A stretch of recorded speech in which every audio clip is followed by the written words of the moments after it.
Почитувани, постапките за јавните набавки во Струмица кои денес ќе ги презентираме се класично изигрување на законите со цел набавките да ги добијат претходно утврдени фирми.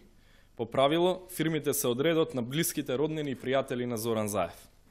Во еден ден, на 26. април 2010 година, Општина Струмица склучува дури 4 договори со фирмата Дикор ЦД Доел Струмица со иста намена – асфалтирање на улица во село Дабиле.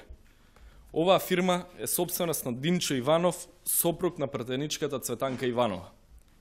Вкупната сума, која преку овие договори е исплатена на фирмата на Иванови, е 1.029.539 денари. Но набавката очигледно е свесно поделена на 4 дела за да се избегне законската обврска за распишување на тендер. Овие 4 договори се склучени во непосредна спогодба. Ова е еклатантен пример како се изигрува законот. Наместо да се распише тендер, Зоран Заев за иста намена со една иста градежна фирма склучил 4 различни договори и ги склучил во ист ден со иставта фирма Дикор ЦД Доел Струмица во сопственост на Динчо Иванов, сопруг на пратеничката од СДСМ Цветанка Иванова. Зоран Заев го користел секој можен начин да го изигра законот и да им обезбеди, и со тоа да им обезбеди бизниси на своите семејно-политички фирми. Првиот договор бил за асфалтирање на улица во Дабиле од куќен број 36 до куќен број 63А во вредност од 337.185 денари со ДДВ.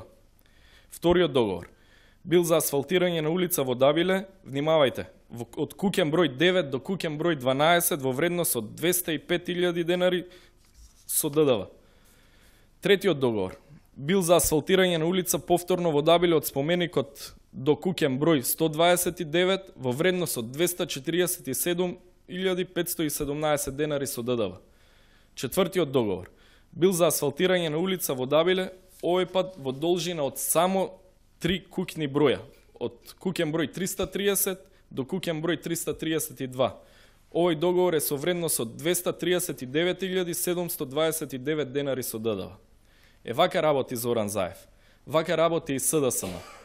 Фирмата однапред е позната, се дели набавката, нема тендер. Сите срекни и задоволни. Ако Зоран Заев мисли дека е доволно итер за да го злоупотребува системот и да ги изигрува законите, длабоко сгрешил. Граѓаните знаат да го препознаат ова сомнително постапување. Фирмата се знае, газдите се знаат, блиски се на градоначалникот и се така во круг. Со упорното повторување на тврдењето дека не е прекршен законот, во моменти кога кристално е видлив судирот на интереси, Зоран Заев запаѓа во каша која сам ја подготвил. Единствено нешто што треба да направи е да им се извини на граѓаните. СДСМ треба да престане со глупавите и лажливи прашања кои имаат за цел да ја дефокусираат јавноста од овој најголем тендерски скандал. СДСМ треба да разбере дека со ваков начин на работа никогаш нема да биде добра опција за граѓаните. Колку повеќе го игнорираат овој скандал, толку повеќе на површина излегува нивната ароганција. Ви благодарам.